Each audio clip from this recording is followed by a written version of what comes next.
Olá, queridos! Muito boa noite para você. Começando mais um Palavra Acústica pela Just TV. Estamos ao vivo nessa segunda-feira, dia 15 de julho de 2013. Segundo a minha sobrinha, no dia 9 agora que passou, fizemos um ano de Palavra Acústica aqui na Just TV. Comemorando um ano de aniversário numa noite muito especial para nós, que é essa noite de segunda, dia 15, porque hoje nós estamos num propósito de 24 horas de oração. Desde a madrugada desta segunda-feira, a partir das 0 horas, nós passamos na igreja, eu passei na igreja com a minha esposa a madrugada toda, orando, intercedendo, e neste momento, durante todas as horas desse dia, desta segunda-feira, irmãos estão se revezando lá no altar da nossa igreja, a cada meia hora, os pedidos de oração que estão ali, pedidos que inclusive dentro do site do Palavra Acústica, você pode enviar o seu pedido de oração. Daqui a pouquinho vou falar mais sobre esse propósito, para você que participa conosco aqui do Palavra Acústica, para você participar, para você enviar o seu pedido de oração. Todos os pedidos que chegam na caixa de e-mail, está sendo impresso eles ali, eles imprimem na hora e já levam para o altar da igreja. É o nosso projeto de oração para este ano de 2013, tá bom? Todos os anos nós fazemos esse clamor 24 horas de oração. Então, olha, uma ótima noite para você e que viva Ele e que reine Jesus em sua vida. Me perdoe pela voz, estou constipado, estou muito gripado aí desde sábado, piorou um pouco no sábado, mas estamos aqui, nada que nos impeça de fazer a obra de Deus. Só peço desculpa pela minha voz, às vezes algumas palavras saem com maior dificuldade, garganta inflamada, à base de remédio, mas estamos aqui falando do amor de Cristo, tá bom? Então, irmãos, vai chegando aqui no Palavra Acústica, uma ótima noite para você. Essa noite, o dia começou muito bonito, hoje um céu azul, uma temperatura agradável, fez na parte da manhã, mas virou completamente o dia, né? Agora, eu vindo para cá, peguei até alguns pontos de garoa, aquela garoa parece uma neblina, e a temperatura baixou bastante, tanto eu estou até aqui com o meu agasalho, o meu blazer aqui, estou elegante por causa do frio. Então, que você que está aí no seu trabalho, na sua casa, que você tenha uma ótima noite, bom retorno, que você possa desfrutar o amor de Deus em Cristo Jesus, tá bom? Ontem nós tivemos mais uma Santa Ceia do Senhor na nossa igreja. Nossa igreja é um novo templo, você sabe disso. Eu sou pastor presidente do ministério e nós temos todas as segundas semanas, segundo final de semana de cada mês, nós celebramos a Santa Ceia do Senhor, porque a Santa Ceia, ela nos dá um entendimento de que nós estamos anunciando a morte do Senhor até que Ele venha, até que Ele volte. E Jesus diz que aquele que come da minha carne e bebe do meu sangue tem nele a vida, e eu o ressuscitarei no último dia. Então, nós estamos ali celebrando a ceia a cada mês, é a 7ª Santa Ceia desse mês de 2013, já estamos na metade, exatamente a metade desse mês, tem passado muito rápido os dias, mas nós aguardamos fielmente o retorno de Cristo para buscar a sua igreja. E vai chegando as mensagens aqui deste povo abençoado, como é prazeroso saber que você está aí nos assistindo através do seu computador, do seu tablet, do seu iPad, você que pode estar aí no carro, você que está aí na sua internet, se bem que 3G é meio difícil assistir o programa a essa hora, né? Mas amém. Vou dar uma boa noite aqui para o Edson. Um abraço, querido irmão Edson, nome de um cunhado meu.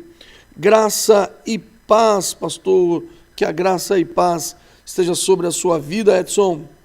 Graça, você sabe que é a graça da igreja primitiva, era uma maneira de se cumprimentarem. Graça era para os gentios e o shalom, a paz, eram para os crentes convertidos do judaísmo para Jesus. Então, graça e paz para você também, meu irmão. Olha aqui, chegando nossas primeiras perguntas. Juliana, boa noite, querida. Olá, pastor, paz, a paz, irmã. Gostaria de saber o que são principados e potestades. Ouvi uma música que dizia isto, mas não sei o que é. Então tá bom, vamos. Deixa eu pegar aqui minha Bíblia, Juliana. Eu vou ler aqui para você, onde Paulo escreve aos Efésios. Para você entender um pouco melhor, a gente precisa colocar a questão bíblica, né, na pauta, né? Vamos pôr a palavra de Deus aqui na pauta? Então tá. Efésios é uma carta depois dos evangelhos, depois de Mateus, Marcos, Lucas, João, Atos, Romanos, 1º, 2º aos Coríntios, Gálatas, aí em seguida vem a carta de Paulo aos Efésios. Vamos lá no capítulo de número 6, onde Paulo fala sobre a armadura de Deus.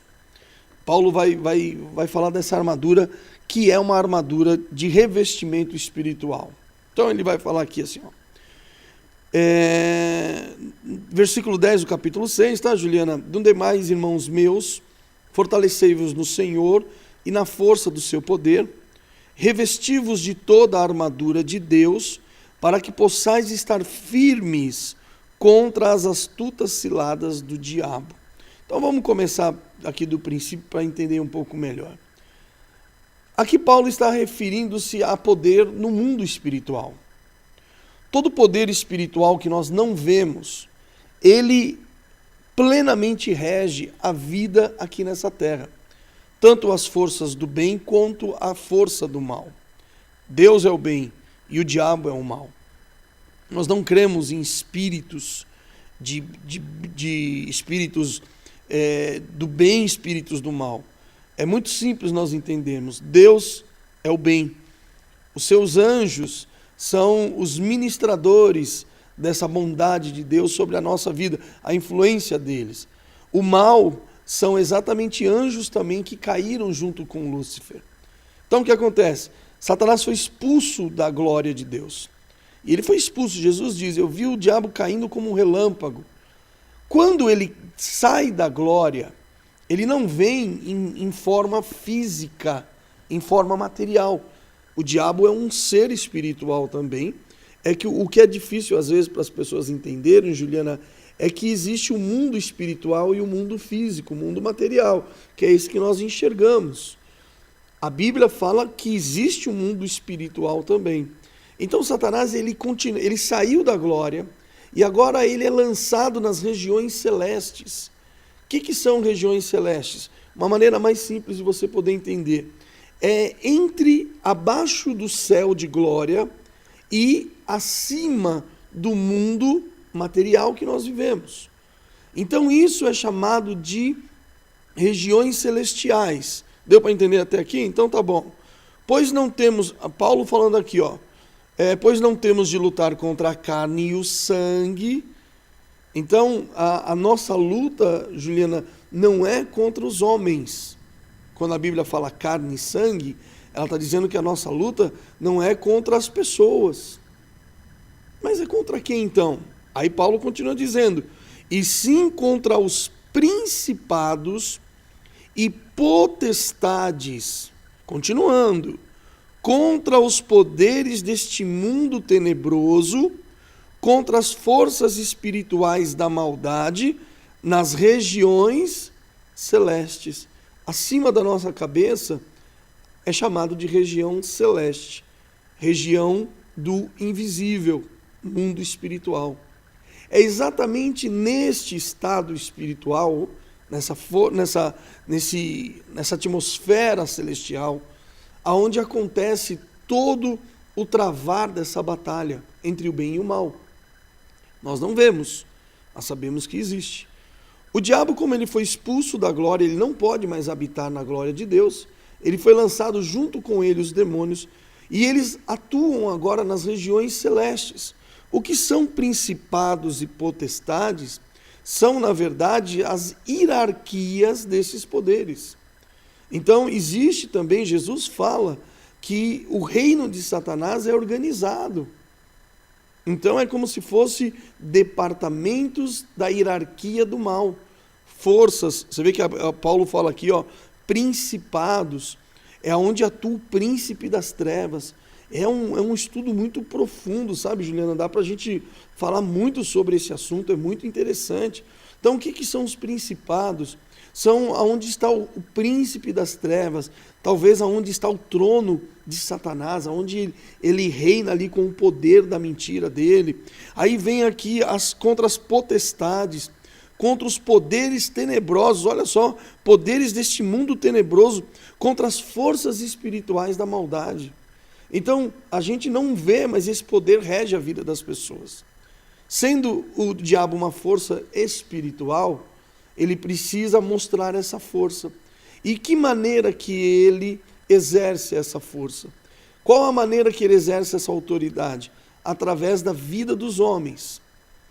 Então, qualquer pessoa, parece até um escândalo que eu vou falar para você, mas qualquer pessoa que é exatamente vazia da verdade do Evangelho, que desconhece completamente a palavra de Deus, sem saber, sem pelo seu querer, essa pessoa pode ser usada para a manifestação do poder das trevas. Então, não é só, você pergunta aqui o que são principados e potestades, não são só esses dois, não. Além dos principados e potestades, é onde atuam todos os poderes deste mundo tenebroso contra as forças espirituais da maldade nas regiões celestes. Então podemos classificar como camadas aonde os poderes espirituais exercem sua existência. Nós não vemos, e esse é o grande mal, porque a gente não vê, a gente simplesmente ignora. Principados, só para você ter uma ideia, potestades, tem lugares na face da terra aonde a potestade espiritual é tão grande que você sente. Às vezes você vai num lugar e você sente ali uma atmosfera estranha. Talvez ali há uma grande concentração dessa potestade do mal. São forças satânicas, demônios que estão ali atuando naquele lugar, executando os seus trabalhos. E o trabalho do diabo, Juliana, é roubar, matar e destruir a nossa vida. Só Jesus pode nos libertar deste mal. Então é muito boa, muito pertinente a sua pergunta. Ela é muito legal da gente poder responder, porque é uma verdade. Né? O que são os principados e as potestades? São forças malignas que atuam em determinados lugares. Existe uma hierarquia, e Jesus disse dessa hierarquia, dizendo que o reino de Satanás não está dividido. Então imagine que, sendo ele o maioral, os demônios que são submissos a ele, eles respeitam essa hierarquia. Infelizmente, há uma hierarquia maligna, satânica, que atua no mundo hoje. E não precisa fazer muito esforço para entendê-la, não. Basta você olhar e saber o que acontece nesse mundo, tá bom? Continue depois dessa leitura aqui, Juliana, em Efésios, no capítulo 6, do versículo 10 ao 20, que fala da armadura de Deus. Só em Cristo a gente consegue ter o poder de vencer este mal. Tá bom, querida? Obrigado aqui pela tua participação, viu? Liliane. Oi, Liliane. A paz, querida. Pastor, vi outro dia a Lídia Moisés falando que estamos assentados entre os príncipes da terra, mas eu não consegui entender. O senhor pode me explicar? Eu acho que o que ela disse é algo profético, Liliane. Mais ou menos assim, estamos assentados sobre os príncipes da terra. É a condição que nós temos pela fé. Até parece que eu estou aqui perto, se eu não me engano. Me perdoem, tá? Eu estou um pouco debilitado do resfriado, mas ao vivo a gente não pode editar. Então, se eu tossir algumas vezes, você me perdoa. Só para você entender, Liliane, nesse mesmo livro de Efésios, onde eu respondi a pergunta da Juliana, se você quiser abrir sua Bíblia aí, está em Efésios capítulo 2, no versículo de número 5 em diante, do verso 5, na verdade é do 1 até o 10, mas eu estou resumindo para você entender. Estando nós ainda mortos em nossos delitos, nos vivificou juntamente com Cristo, pela graça sois salvos. E nos ressuscitou juntamente com Ele, e nos fez assentar nas regiões celestiais em Cristo Jesus. Olha o verso 7, Liliane. Para mostrar nos séculos vindouros as abundantes riquezas da sua graça, pela sua benignidade, para conosco em Cristo Jesus. Então, a nossa fé é baseada nisso, que Ele nos tirou das trevas, do poder de Satanás, que estávamos mortos por causa dos nossos pecados e delitos. Ele nos vivificou e nos colocou assentados nas regiões celestes em Cristo. Muito parecido até ambas perguntas aqui. Então, quer dizer, pela fé, talvez o que a Lídia falou aqui, estamos assentados só entre os príncipes da terra, quer dizer que nós seremos honrados por Jesus Cristo. Nós já somos honrados pela fé. Mediante essa comparação, entra a história do galardão. Você sabe que no livro do Apocalipse, Liliane, no livro do Apocalipse fala sobre o milênio com Cristo. Esse tempo será um tempo de 1000 anos, em que a igreja voltará da glória, das nuvens, do encontro que terá com Cristo, que é o arrebatamento da igreja. Passando os 7 anos da grande tribulação, a igreja voltará a reinar com Cristo. Cristo será o rei das nações. Então, quem serão essas pessoas que reinarão com Cristo? Aqueles que em vida agora lutam pelo seu galardão.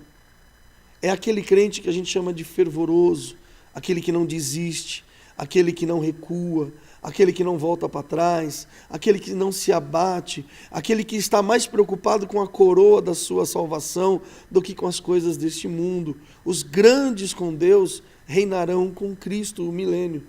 Então, quando ela fala que estamos assentados entre os príncipes, é a honra que o Senhor tem para você, tá? Não haverá, porque a Bíblia fala que Jesus é o Rei de Reis, Rei dos Reis e o Senhor dos Senhores. E João fala no Apocalipse que nós reinaremos com Ele. Você vê que interessante? Para o nosso Deus, Jesus Cristo nos fez reis e sacerdote. Você lê isso no 1º capítulo do Apocalipse, tá bom? Então, é um ato de fé.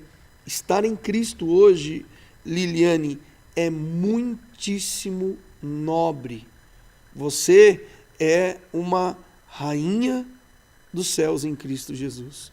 Você é um sacerdócio real em Cristo Jesus. Talvez tenha sido essa colocação, lógico, sem uma explicação um pouco bíblica, dá de repente um falso entendimento, né? Nós não estamos querendo ser soberbos, mas em Cristo nós somos mais do que vencedores. Tá bom, querida?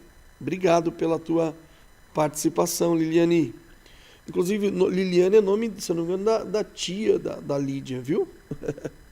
Giovana, pastor, a paz, querida. Meu bispo disse que a salvação é pessoal.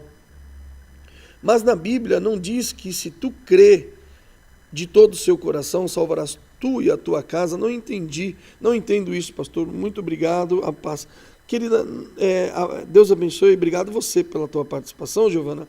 Mas é simples, a salvação realmente é um ato individual, porque a gente não pode crer por ninguém e ninguém crer por nós, né? Então Jesus veio, quando eu falei isso hoje dentro do Palavra Acústica, agora há pouco eu estava fazendo um programa de rádio online pelo site do Palavra Acústica, que eu quero até que vocês participem enviando seus pedidos de oração agora. Dá um minimizar aí na tela, deixa o áudio aí do pastor João Paulo falando. Vai lá no palavraacústica.com, que o Roberto colocou aí na tela para você ver. Eu quero que você envie o seu pedido de oração, ou alguém que você conhece que está passando por um momento difícil. Faça isso agora, porque todo pedido que aparece lá na tela, na caixa de e-mail, os irmãos estão imprimindo e levando para o altar. Agora, meia-noite, eu saindo daqui, estou indo para a igreja. Desde ontem eu estou na igreja, fui para casa, era 7h30 da manhã, minha esposa, minha filha até ficou na igreja, tadinha, dormindo lá, um grupo de irmãos estava na igreja. Nós fomos para casa, tomamos banho, meio-dia, 1h da tarde, nós voltamos para a igreja. Estamos lá o dia inteiro por este momento. Então, todos que nos assistem agora, eu peço isso a você, participe. Talvez não seja para você, mas alguém que você conheça que está precisando da nossa oração. 24 horas, desde a meia-noite de ontem, em meia hora, um grupo de intercessores se renovando ininterruptamente na igreja. Não haverá pausa de oração. É assim, é um atrás do outro. Levantou um, já se ajoelha o outro, a cada meia hora. Agora aqui são 9h51, 19h51, nessa hora já está terminando, faltando 8 minutos para uma dupla de oradores se levantar e outra já vem em seguida. Então você imagina o que é 24 horas de oração. Participa, tá bom? Voltando aqui com a pergunta da Giovana, pastor, é individual? É individual. No livro de Atos, no capítulo 16, que você está se referindo a essa passagem, onde Paulo fala para o carcereiro da prisão, onde ele e Silas estavam presos, que ele disse assim, olha, creia no Senhor Jesus tu, e serás salva, tu e a tua casa.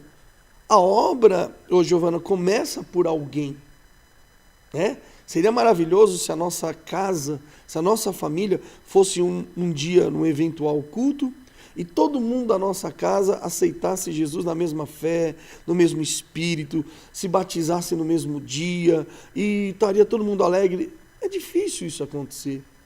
Então a salvação é um projeto de Deus para a nossa casa e para a nossa família, mas ela precisa começar por alguém. Então, é uma esperança que nos alegra saber, se eu crer de verdade na palavra, eu serei salvo, e a minha casa também por minha causa. Não quer dizer que a sua casa, será salva pela sua salvação. Não. Infelizmente, a gente não consegue, haverá muitos casos, acredito eu, de pessoas que vão para a glória, vão partir dessa vida e a casa e a família não vai nem querer saber de Jesus.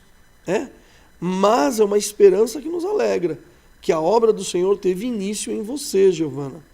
E a tua casa se achegará a Deus pela sua oração, pela sua intercessão. E sabe o que mais, querida? Pelo bom testemunho que você tem que dar. Por isso que a Bíblia te fala, creia no Senhor Jesus, será salvo tu e a tua casa, porque verão frutos de salvação na tua vida. Tá? Uma coisa eu sempre falei hoje isso, até coincidentemente, né? Jesusidentemente falando, eu falei isso agora há pouco na rádio, eu falei assim, irmãos, o Senhor não veio resgatar casamentos. Eu vou para a igreja porque eu quero ser salvo, mas quero que meu marido também seja. Ore, coloque isso como um propósito de oração na sua vida, mas não esqueça de você ser salvo, para que você possa ganhar outras vidas para Cristo. Não acontece o inverso. Se meu marido for, eu vou para a igreja. Se minha esposa for, ambos estão correndo um sério risco de perder sua salvação. Tá bom, Giovana? Obrigado, viu, querida? Mateuzinho. Então, a paz, Mateuzinho, Deus abençoe você. Então, quem não faz o bem, faz mal. Eu não tenho religião, mas sempre achei que bastava ser do bem. É verdade, Mateuzinho, acho que é um grande engano que a gente herda pela ignorância da palavra. Ignorância é desconhecer a palavra forte, ignorância, mas a verdade dela é essa. Ninguém é salvo, você prestou atenção, que bom saber que vocês estão ligados aí nas explicações bíblicas, né? A Bíblia falou lá em Efésios, está até aqui, que ninguém é salvo pela obra. Nós somos salvos pela graça, está aqui, pois é pela graça que sois salvos, por meio da fé, e isto não vem de vós, é dom de Deus, não é das obras para que ninguém se glorie, Mateuzinho. Aonde está isso, pastor? Abre aí, Efésios, carta que Paulo escreve aos Efésios, capítulo 2, no versículo 8 e 9. Para que ninguém se glorie, eu faço o bem. Deus falou assim, nem o bem nem o mal, quem vos salva é a minha graça. ok? Então quem faz o bem faz mal? Não, continue na prática do bem, diz a Bíblia. Mas o bem, em praticar o bem, não nos garante salvação. Tem muitas pessoas que, pela palavra eu estou falando, tá, Mateuzinho?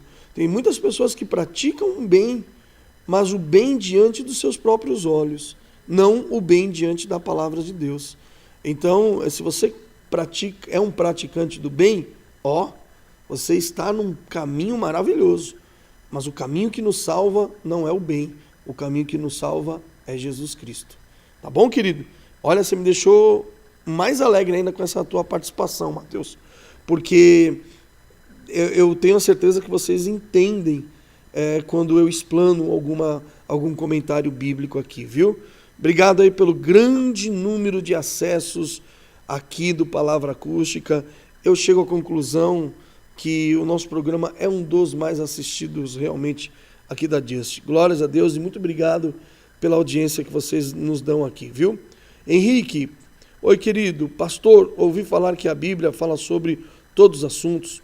Tem algo na Bíblia que se fala sobre a modernidade e tecnologia, tipo computadores e redes sociais? Se você for esperar procurar essas palavras nesses contextos, lógico que não. No livro de Daniel fala do aumento do conhecimento do homem, que o homem chegaria a um ponto da sua inteligência e ciência muito grande. Então isso que nós vemos hoje, Henrique, fala assim sobre o grande nível de conhecimento dos homens, isso você pode ter certeza. E quando você estuda o Apocalipse, entenda o que eu vou falar aqui, vocês são grandes entendedores, talvez nem conhecendo a Bíblia, mas vocês entendem o ponto de vista bíblico. Isso é muito bom.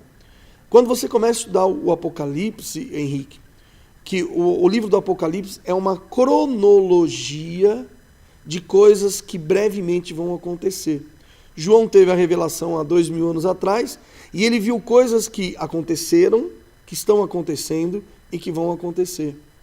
Então, é lógico que quando a gente fala de um homem como eu e como você, que a gente não sabe o que está acontecendo do outro lado da parede aqui do estúdio. Para que isso a gente possa saber, é necessário que a gente tenha uma informação lá do outro lado da parede. Qual seria essa informação do outro lado da parede? Uma câmera, né? Uma câmera que esteja filmando. Mas eu aqui consigo ver, porque eu ponho aqui no meu monitor a câmera e eu estou vendo lá. Então, quando a Bíblia fala isso de uma maneira tão clássica, que como um homem governará o mundo sendo ele um homem? Ele não é onisciente, ele não é onipresente, nem onipotente. Ele não pode estar em dois lugares ao mesmo tempo. Você entendeu? Como este homem governará o mundo? Hoje nós chamamos isso de advento do anticristo. Isso que eu vos falo aqui pela rede mundial de computadores, pode ter certeza, é uma das maiores descobertas, não é nem invenção, é descoberta da ciência e da inteligência humana. Sem dúvida. Hoje ela está servindo para o bem. Mas essa mesma rede de computadores, que hoje nós vivemos num grande Big Brother do mundo, porque hoje nós somos filmados, você vê o que aconteceu aí, um rapaz que dedurou literalmente os Estados Unidos, que os Estados Unidos, ele mapeia, ele investiga todos os países, inclusive o Brasil, né? Você vê, o ministro da Segurança do nosso país, ele disse que ele não conversa nada assuntos de política, de segurança por e-mail. Então, quer dizer, a gente está aqui conversando, o mundo sabe do que a gente está falando, se a gente trocar um e-mail, de repente a gente nem imagina, mas as pessoas têm o acesso. Então, como se chegaria a esse consenso, Henrique? Isso a palavra de Deus mostra bem claro. Não é com essas palavras, assim, computadores e redes sociais, mas, só para você ter uma ideia, no Evangelho de Mateus, Jesus fala que o que nós ouvíssemos no ouvido, nós teríamos que anunciar sobre os telhados. Eu acredito que Jesus ali estaria falando sobre uma provável informação externa. O Evangelho seria pregado a todos os povos, línguas e nações, E quando Jesus fala sobre o telhado, o que está sobre os telhados hoje? Antenas, né? Então eu acredito muito, lógico, com outras palavras, mas no contexto geral, a Bíblia fala de uma informação muito precisa aos dias de hoje. Tá bom, querido? Que povo abençoado vocês são, hein? Olha, glória a Deus. Parabéns pelas perguntas. Silvio, a paz, pastor, paz, meu irmão. Quem subir para a glória pode depois ir para o inferno? Não, querido, não. Vamos classificar aqui rapidinho duas possibilidades. Os que morrem em Cristo. Quem são os que morrem em Cristo? Os que guardaram a sua fé até o último instante de sua vida. Morreram. Ressuscitarão como primícias. No arrebatamento da igreja, essas primícias aparecerão primeiro. Olha que coisa interessante. Depois, Paulo fala, depois nós, os que ficarmos, seremos arrebatados juntamente com eles nas nuvens. Então, tanto primícias, que foram os que morreram em Cristo, como aqueles que estão aguardando o arrebatamento da igreja, pela palavra, Silvio, essas pessoas não retrocederão mais, porque elas já estão salvas em Cristo Jesus. Tá bom? Não tem essa possibilidade. O que você faria tão grave lá na glória que te habilitou de não ser tão grave aqui nessa terra? Não é verdade? O que você transgrediu lá como santo incorruptível?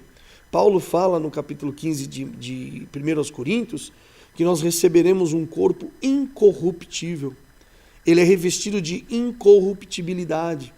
Ele não se corromperá mais. Não tem mais por onde nos corrompermos. Tá bom, querido irmão? Olha cada pergunta. Pelo amor de Deus, hein?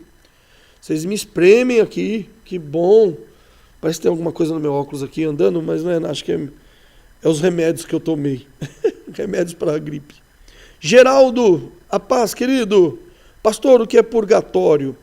E por que os católicos têm que confessar os pecados para o padre? Então, viu, irmão?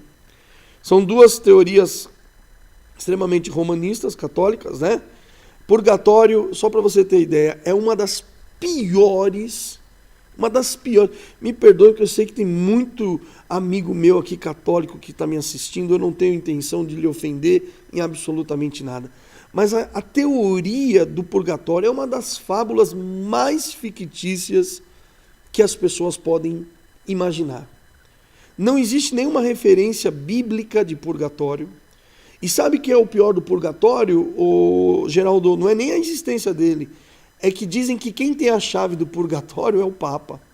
Ele pode abrir para tirar e ele pode abrir para pôr, pelo amor de Deus.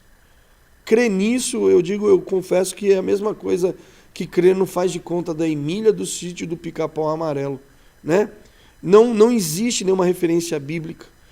Eles dizem que no purgatório, quem é que vai?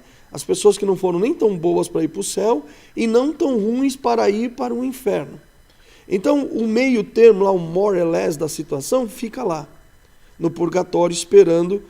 Como ele pode ser absolvido do purgatório? Quando os seus parentes aqui em vida vão às missas, olha só, e eles depositam lá suas ofertas em sufrágio daquela pessoa que está no purgatório. Por isso que a Igreja Católica faz oração pelos mortos. Então dizem que cada vez que um católico vai na missa e ele ora por um morto, ele está lá dando um sufrágio, ele está dando uma chance daquela pessoa escapar do purgatório. Purgatório seria um meio estágio. Não existe isso na Bíblia. Eu não vou nem dizer que é uma lenda, isso é uma brincadeira de fanfarrão. Aí a outra pergunta sua, por que os católicos têm que confessar os pecados para os padres? Desculpa, meu irmão, eu confesso meus pecados ao Pai Todo-Poderoso. Padre quer dizer Pai. Nenhum homem tem autoridade aqui na terra que não seja do seu sangue, o seu pai carnal, para te querer tão bem quanto ou o Pai da glória ou o seu pai carnal. Eu acho que eu já ouvi muitas histórias de pessoas que foram até de maneiras pejorativas tratadas, porque se abriram com esses homens aí que ficam atrás lá de uma madeira ouvindo as piores coisas da vida das pessoas. Eles não têm poder nem para abençoar a vida dessas pessoas, porque eles mandam as pessoas rezarem. Então, se você sabe que você vai rezar, por que você vai ter que falar os seus pecados para aquelas pessoas? Ah, mas está na Bíblia, confessai os pecados uns aos outros. Se você está fraco, Chega para uma pessoa que crê na palavra e fala, irmão, ora por mim, porque eu pequei, eu fiz isso, eu confessei o meu pecado, mas o irmão está me ajudando. Agora, só confessar, eles tratam da confissão como uma maneira de se expurgar daquilo. Também não existe referência. Tá bom, Geraldo? Olha, hoje vocês estão caprichando, hein? Claudiane, um abraço, querida, Deus abençoe. Como saber quando oramos e Deus nos ouve? Às vezes sinto que falta alguma coisa, oro muito tempo por coisas que não tenho resposta. Peço a Deus fé. Amém, minha irmã, é verdade. Eu sempre costumo dizer que o sentimento que nós temos em oração é que ninguém está nos ouvindo. Mas a maior certeza que Deus te ouve é que Ele é misericordioso. Viu, querida? A única coisa que a Bíblia fala que faz divisão entre nós e o nosso Deus, para que Ele não nos ouça, são os nossos pecados. Todos nós somos pecadores diante de Deus, mas nós precisamos reconhecer o nosso pecado. Meu celular tocou aqui ao vivo, eu peço perdão a vocês. O que eu estava aqui até relembrando o que eu estava falando. Muitas vezes nós temos pecados consentidos, muitas vezes nós temos falhas na nossa vida, muitas vezes nós sabemos que precisamos melhorar com Deus, mas não melhoramos. Então aí a gente não consegue vencer este mal e a gente entra na presença de Deus apenas para quê? Para pedir o seu favor. Eu respondi uma pessoa que mandou uma mensagem agora há pouco, eu estava lá no estúdio respondendo a este irmão, ou essa irmã que eu não sei quem é, e eu falava isso, melhor do que viver esperando milagres de Deus, é viver do amor de Deus. Então a gente entenda isso, eu oro muito, mas sinto que alguma coisa, como a senhora diz, que eu não tenho resposta. Faz uma reflexão. Deus ouve a oração, até um gemido de uma alma. Deus ouve até uma oração momentânea, uma oração de socorro. Deus não faz acepção de pessoas. O que muitas vezes nós temos no nosso coração é alguma raiz de amargura, alguma raiz de algo que quando a gente precisa sentir sinceridade, Claudiane, a gente não consegue sentir. Mas Deus te ouve sim, querida. Pode ter certeza disso, tá?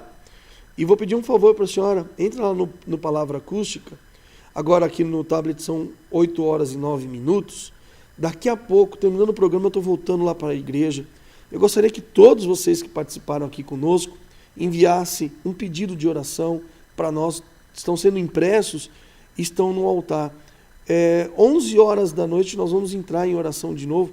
Nessa hora tem pessoas orando lá, incessantemente, as pessoas estão orando lá. Eu volto a orar com a igreja agora, no final, com algumas pessoas da igreja, por volta de 11h30, para encerrar esse propósito. Tá bom, querida? Gostaria de poder ajudar a senhora em oração. Alex de Jundiaí, um abraço aos irmãos do interior de São Paulo. Jundiaí é uma cidade linda, hein? Um abraço, viu, meu irmão? Mas a Bíblia me parece que é só para crente, porque para mim, que sou leigo, não consigo entender nada. Aí que tá, querido Alex. Entenda uma coisa, quem é que se torna crente? Ninguém nasce crente. Crer, amém. Crer é algo que você vai descobrir. Eu sempre digo isso, eu não indico isso a ninguém, poderia até evitar de falar isso para você. A primeira Bíblia que eu tive foi quando eu trabalhei na cidade do interior, aí em Limeira, e eu roubei literalmente, né? Já me arrependi disso, tá bom? Mas eu roubei a Bíblia do hotel em que eu morava. Eu me hospedava num hotel e tinha uma Bíblia lá que era metade em português, metade em inglês. Para vocês terem uma ideia. Eu subtraí aquela Bíblia porque eu lia e não entendia. Não entendia nada. Até um dia que eu entendi, Alex, que a Bíblia é um manual de Deus. É um convite para que você comece a ter de Deus essa revelação. Nós não podemos ler a Bíblia simplesmente como um livro de cabeceira. Ela pode até falar no seu coração algumas coisas, mas entenda que os 66 livros contidos na Bíblia são mananciais de fontes inesgotáveis de Deus para a nossa vida. Então, quando você for ler a Bíblia, Alex, ore a Deus antes, dizendo, Senhor, fala comigo, abra o meu entendimento. E você lê, como lê a Bíblia? Começa do começo mesmo. Anota aí suas dúvidas no site do Palavra Acústica, o Alex, tá lá, fale com o pastor. Se você mandar suas dúvidas do que você estiver lendo, não tem problema. Ah, são muitas, eu faço questão de responder para você, tá bom? O site é de evangelismo, ele serve para isso. E eu estou aqui hoje como uma oferta ao Senhor para ser um canal de bênção para a sua vida. Tá bom, querido irmão? Então, eu agradeço muito a sua participação, e ela não é um livro de crente, não.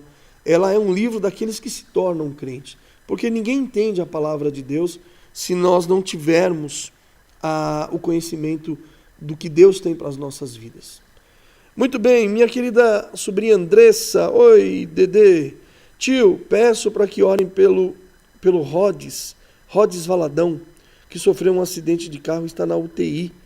Não responde ao tratamento médico, mas eu creio que o Senhor o sarará em nome de Jesus. Amém. Eu não sei quem é o Rhodes Valadão, mas Deus sabe, Dedê, vamos estar orando sim. Nós estamos, daqui a pouco, à meia-noite, nós encerraremos as 24 horas de oração. A igreja está lá, uma bênção. Eu saí de lá até emocionado vindo para cá. Como é bom você entrar assim, ver pessoas sentadas esperando dar o seu horário de oração. Pessoas ali, a gente teve que colocar até papéis, rolos de papel higiênico, porque as pessoas oram e começam a chorar na presença de Deus, elas precisam até se limpar. Tamanha é a emoção de estar representando as causas do Evangelho. Então, queridos, que Deus te abençoe. Você coloca aí, Robertinho, para mim, última vez aí o site do Palavra. Entra ali agora, terminando o programa, palavraacústica.com. Vai lá, fale com o pastor, envie o seu pedido de oração. Você conhece alguém que está necessitado, tá bom? Você conhece? Então vai lá e faça a tua parte. Todos que talvez precisam de oração aqui, que participaram do programa, eu gostaria de rever o seu nome lá no nosso site, que é a continuação aqui do Palavra Acústica, ok? Aqui tá certo esse tempo, Roberto, 20h13, tenho 2 minutos, ok? Então tá bom, então vamos aqui, deixa eu ver se chegou mais alguma mensagem. Deixa eu ver aqui. Não, até o momento não. Então, olha, só relembrando a você, nessa segunda-feira, em especial, dia 15, nós batemos todo o ano esse propósito com Deus, que para nós é um movimento dos céus mesmo, é um propósito de 24 horas de oração. Começamos da meia-noite de ontem para hoje, passei a madrugada na igreja, eu e minha esposa, e minha filha, dormindo tadinha ali num colchonete no pé do altar, e a gente ficou até de manhã. Fui para casa, tomei um banho, voltei, fiz um pouco do programa no rádio. Você pode me ouvir amanhã, você que me assiste aqui pelo Palavra Acústica, em breve você vai me assistir essa continuação do programa Palavra Acústica dentro do site do Palavra Acústica, tá? Já adquirimos aí uns equipamentos, estamos esperando chegar, vou dar a data aqui no ar para vocês. Quer me ouvir amanhã? Entre no Palavra Acústica, meio-dia, eu estarei ao vivo, dando sequência à Palavra de Deus. Quer tirar dúvidas? É só entrar lá, fale com o pastor e mandar sua pergunta, tá bom? Fui embora, estou indo para a igreja, porque meia-noite nós vamos encerrar o propósito, tem gente orando lá agora, eu aguardo os seus pedidos de oração. Você não tem nada para pedir? Que bom, mas nós não podemos nos acomodar, alguém está precisando da sua oração. Envie o nome dessa pessoa e nós vamos juntos vencer, porque nós somos mais do que vencedores, adoradores do grande Rei. Fiquem na paz, uma ótima semana, um forte abraço, uma boa noite e que viva Ele, o Senhor Jesus. Tchau, amados.